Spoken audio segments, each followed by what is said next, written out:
Now, my grandfather used to tell me that in your life, you will need a doctor once. You will need a lawyer once. You will even need a policeman once. But every day, 3 times a day, you will need a farmer.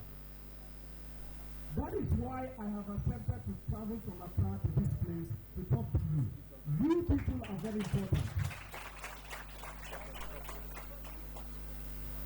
I am here to talk to you about how to improve the image of the Ghanaian farmer. And not just the Ghanaian farmer, but the Ghanaian woman farmer. I am here to talk to you about how you can improve your image. Sometimes when they see you on the farm, they think farming is for the poor, but they don't know that the rich people in the world are actually farmers.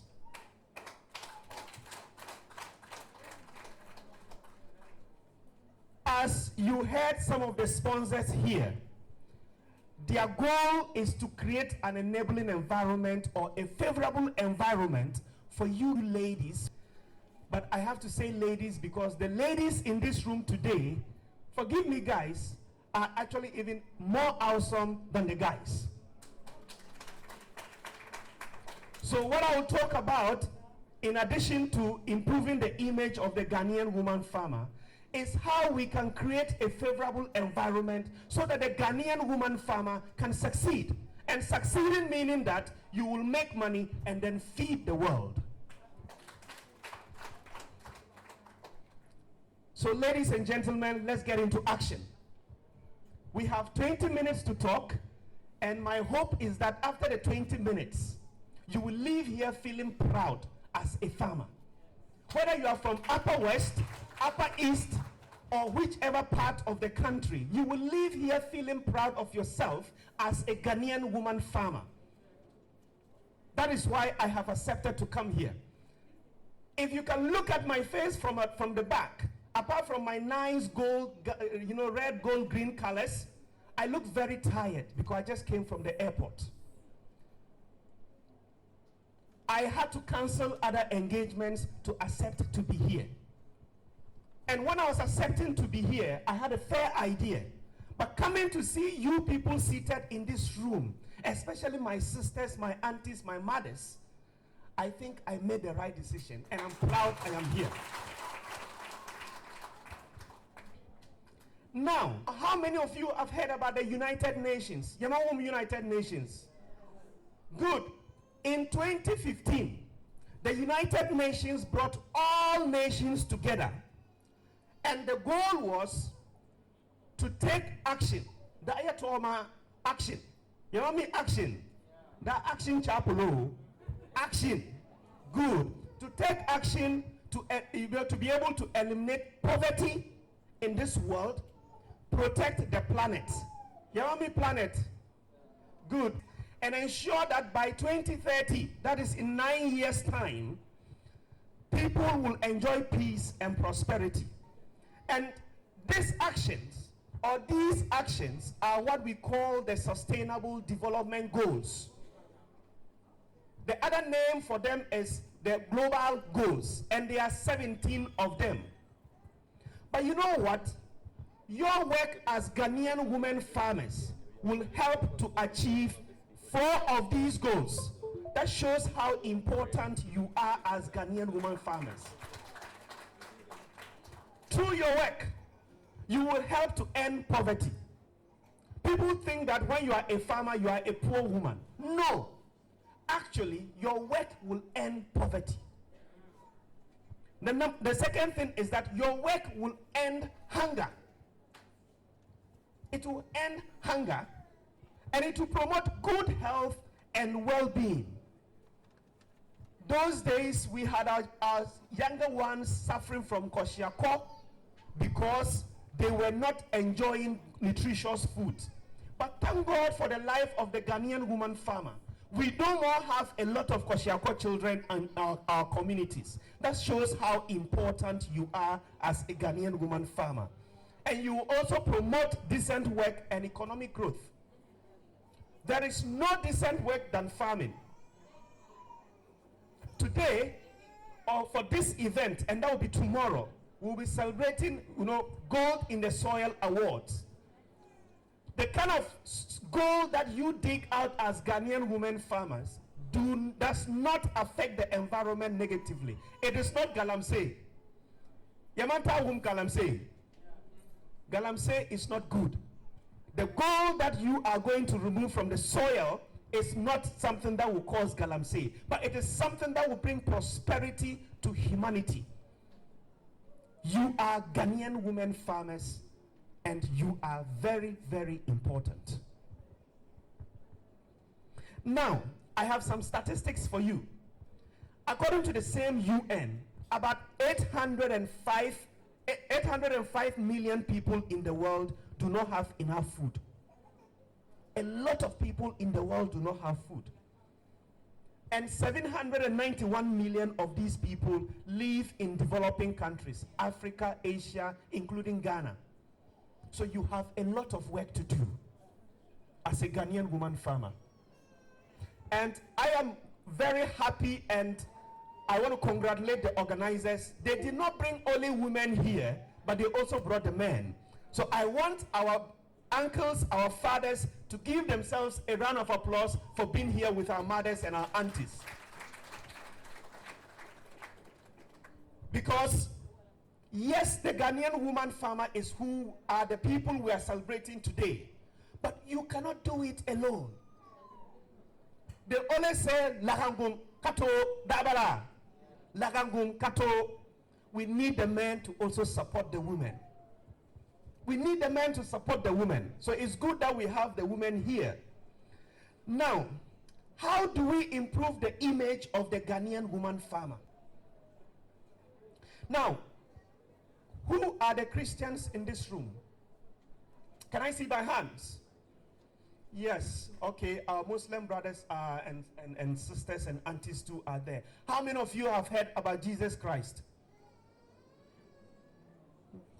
What did he come to do on earth? Can somebody shout out? To save us. And how did he save us? By dying on the cross. That is good. So you see that Jesus Christ came to this earth to die on the cross so that we will be saved. That was Jesus Christ's purpose.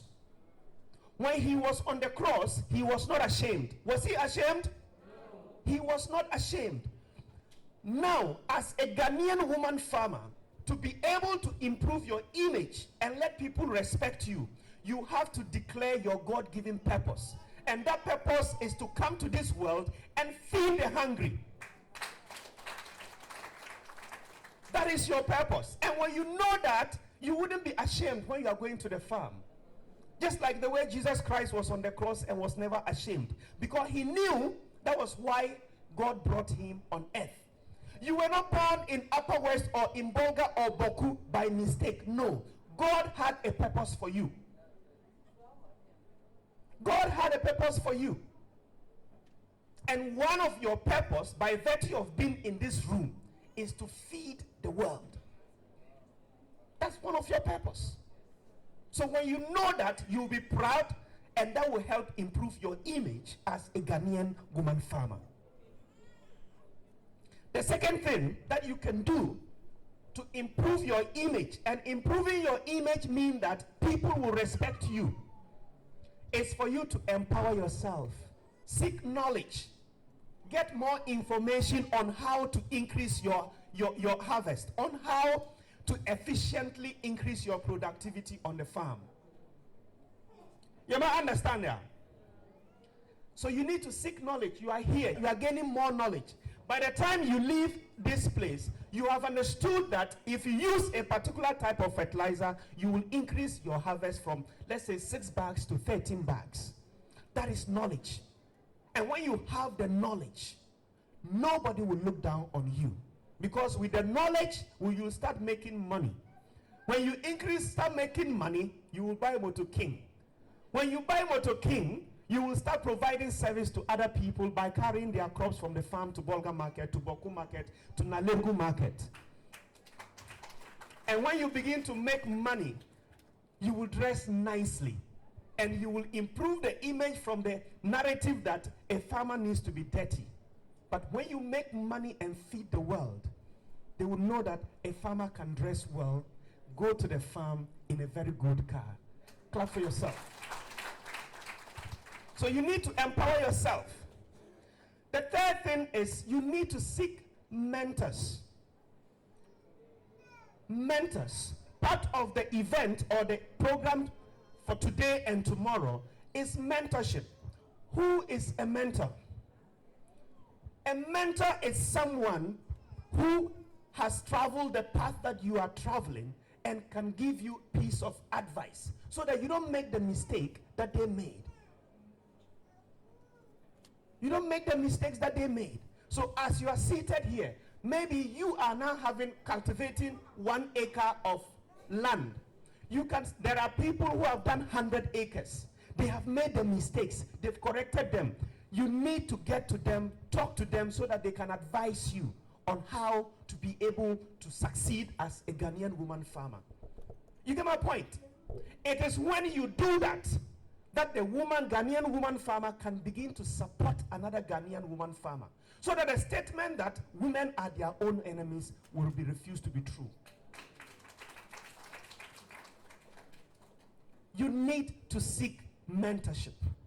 Go to people who have done it before and they will help you. Everybody in this world knows something and does not lack anything. There is knowledge in everybody's head. Knowledge is not just in one person's head. Maybe you are a master on how to cultivate granules. Another person is an expert on how to cultivate onions. Another person from Burkina Faso is an expert on how to cultivate tomatoes. You go to such a person if you want to go into tomatoes cultivation so that they will teach you how to do it. And let me tell you this. Sometimes, for somebody to advise you, you need to be ready to serve them. You need to be ready to serve them. Because she is a tomato expert. She is so busy. But when you go and help her on the farm, then you can learn from her.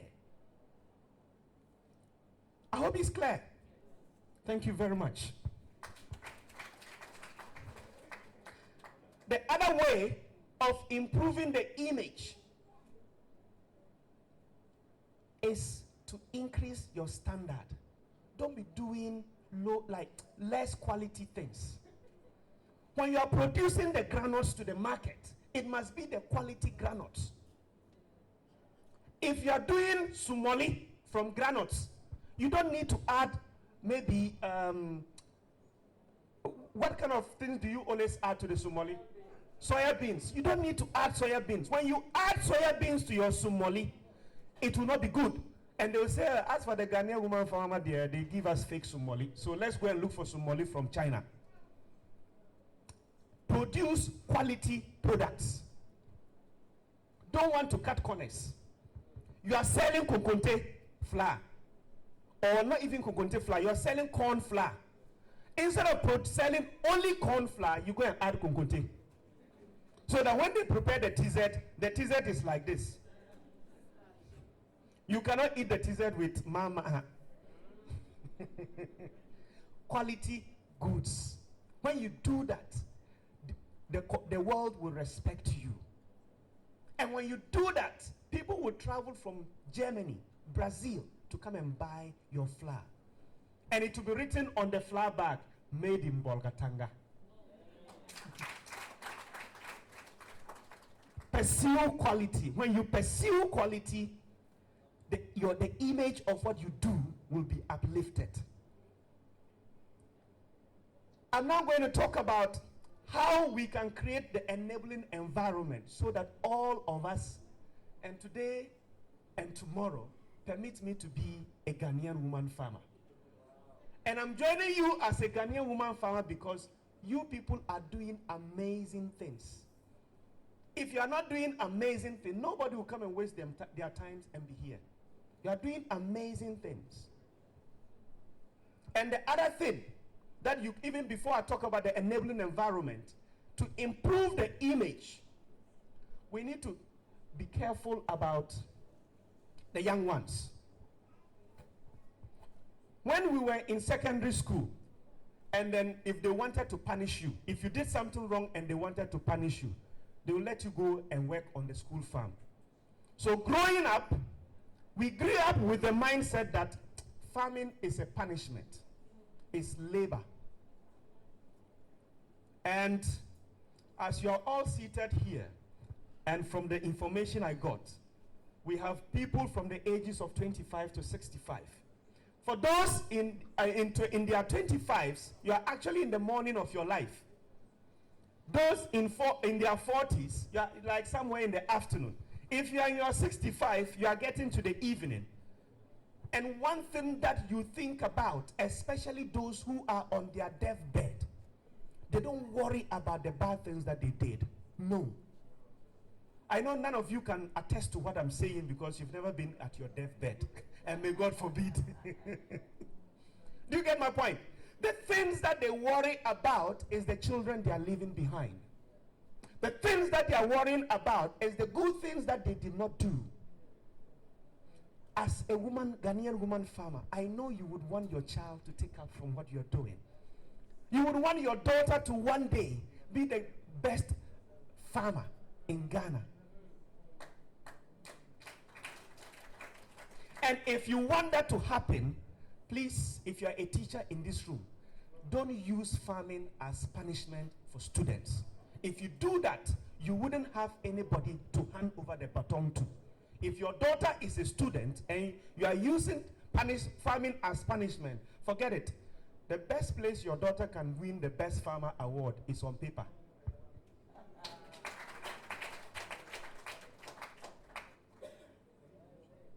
Now, if we want to create an enabling environment or a favorable environment for all Ghanaian women farmers to succeed, I have identified 5 groups of people. And those groups of people must do something. Now, my Christian sisters and some brothers will refer to the Bible in Matthew chapter 16, where Jesus Christ said that if anyone will come after me, let him deny himself and take up his cross and follow me. Now, for us to be able to create a favorable environment for all of us to succeed, I have identified 5 groups of people. And those groups of people must carry their cross. If they don't carry their cross, let's forget it. We cannot succeed as Ghanaian women farmers.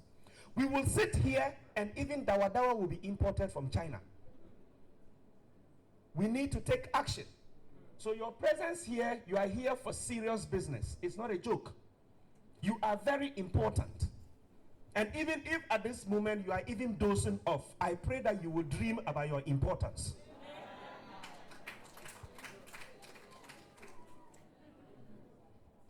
The first group of people who need to carry their cross are our teachers. How should they carry their cross? As I indicated, they should stop using farming as punishment. They should repent from their sins and carry their cross. And when they carry their cross, we will achieve the salvation of the Ghanaian woman farmer.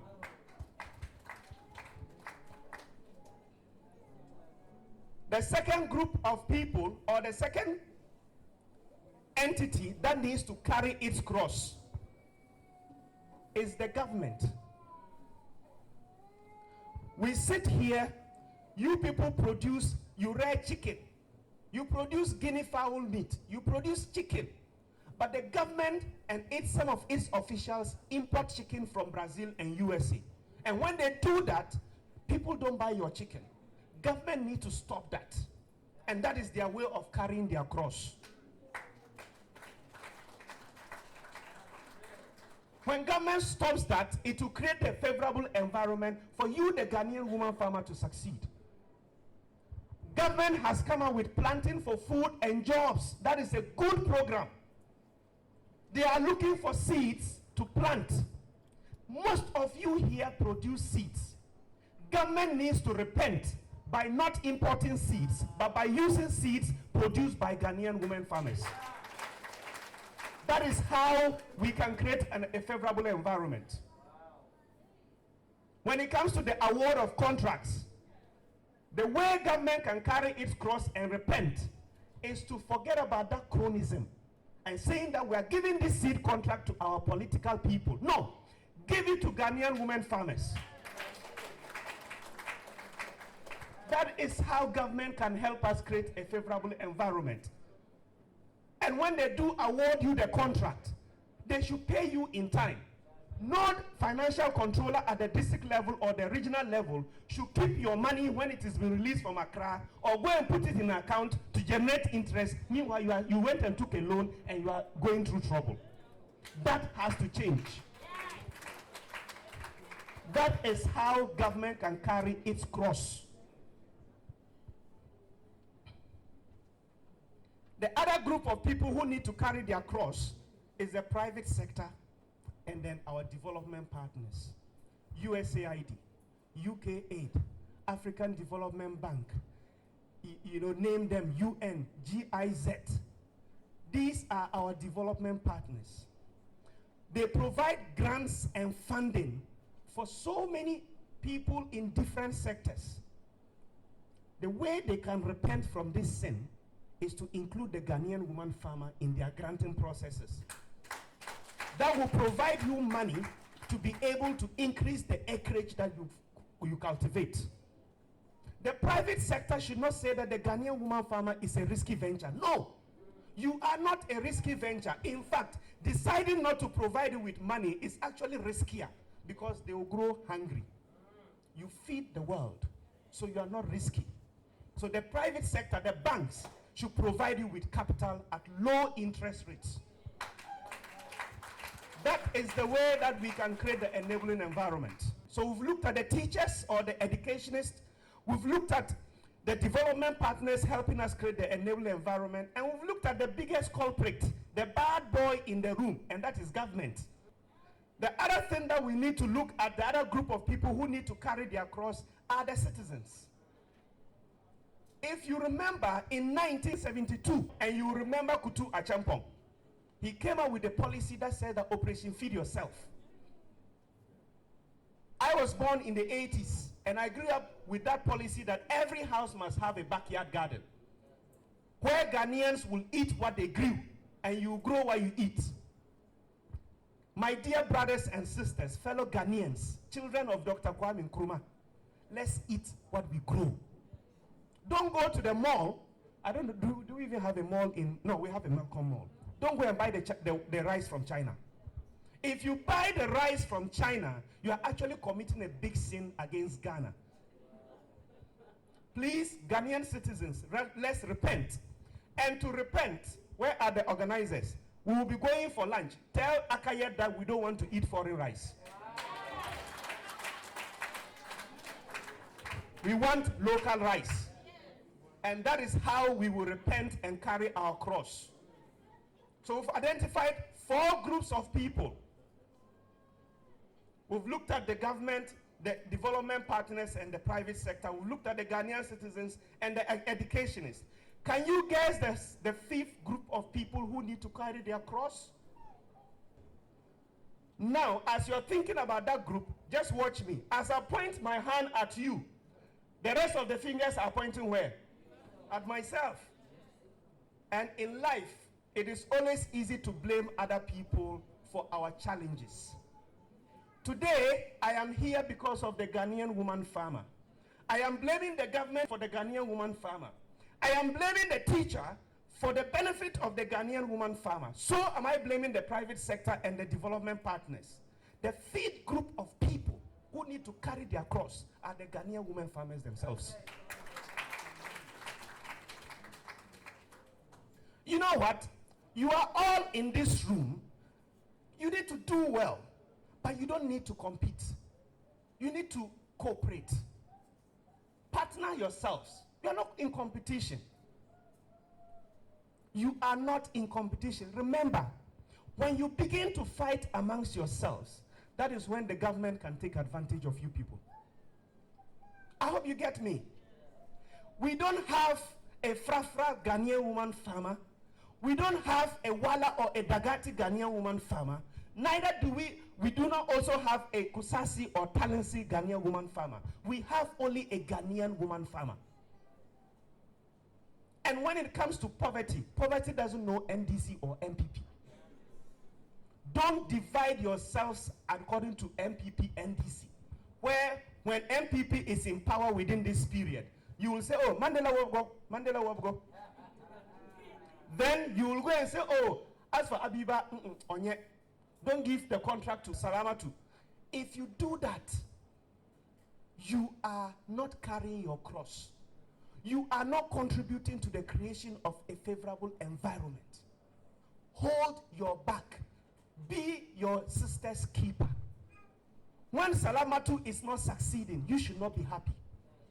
If Salamatu is poor, you should rather be afraid, because most children born out of poverty are likely to be armed robbers. And when they are going to rob, your house is first. So you need to hold each other's back.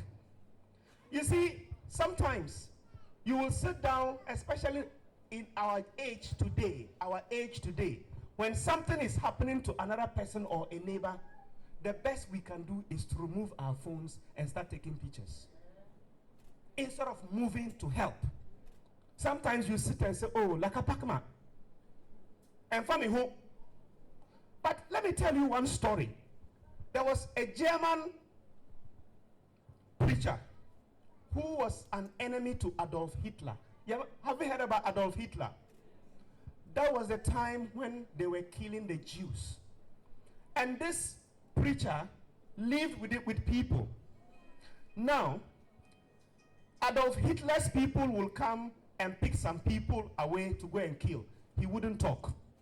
But after the war, this was what he said. He said, first, they came for the socialist. I did not speak out because I was not a socialist. Then they came for the trade unionist. I did not speak because I was not a trade unionist. Then they came for the Jews. I did not speak because I was not a Jew. Then when they came for me, there was nobody to speak for me. Today, they will come for the Frafra woman. You say, oh, me, I'm a Dagati. I won't speak. They will come for the Kusasi woman. You say, oh, Manda Kusasi, so I won't speak. They will come for the Dagati woman. You say, I'm not a Dagati woman because I'm a Mamprisi woman, so I won't speak. When they come to take you, nobody will be there to speak for you. Hold your sisters back. Support each other.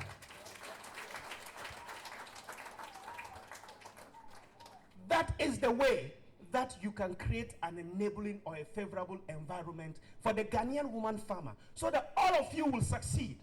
And when all of you succeeds, we are having a mighty ocean of success.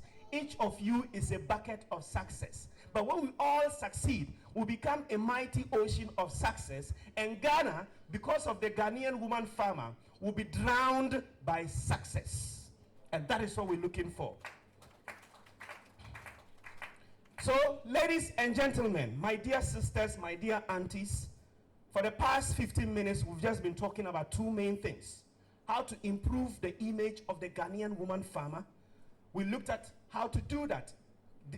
Discover your God-given purpose, or declare your God-given purpose in whatever you're doing. And with that knowledge or declaration, you are not bothered about how they make fun of you. Empower yourself. When you have knowledge about what you're doing, and because of that knowledge, you will make money. And when you make money, your standard of living and quality of living will be high. Look, nobody will make fun of you. As you agree with me, as they say, failure has no siblings. Failure has no parents. Failure is an orphan. But success has a lot of siblings. So when you succeed, whether they like it or not, instead of saying, who are you? They will ask, how are you, madam? Instead of asking you, who born you by mistake? They will ask you, how did you do it? Improving the image of the Ghanaian woman farmer. We also talked about how to create the favorable environment so that the Ghanaian woman farmer can succeed. And we identify 5 groups of people who will need to carry their cross, because they have to carry their cross just like Jesus Christ for the salvation of the Ghanaian woman farmer. And we identified the number 1 group is who? The teachers. Number 2, number 3, private sector and development. Number 4, and then number 5, yourselves. Since you've identified yourselves, it's good to clap hands for yourselves. Now, ladies and gentlemen, as I told you, I left Accra this morning to come here to talk to you. I stand here very tired, but I can never be tired for talking to the Ghanaian woman farmer. I can never be tired for doing God's will, because as you're sitting here as farmers, you're not just doing your own will, or you're not just working because of the money. If you're working because of the money, this is what happens. When trouble comes, you will easily give up. But if you're working for God, if you're working for your children, when trouble comes, you will stand firm. So you're not just working for money, you are doing God's work. You are doing God's work. And as I was on the plane coming to Tamale, I dozed off because I didn't sleep the whole of yesterday. And when I dozed off, I had a dream. And in that dream, God told me to tell you, the Ghanaian woman, that very soon, the future of this country will be in your hands.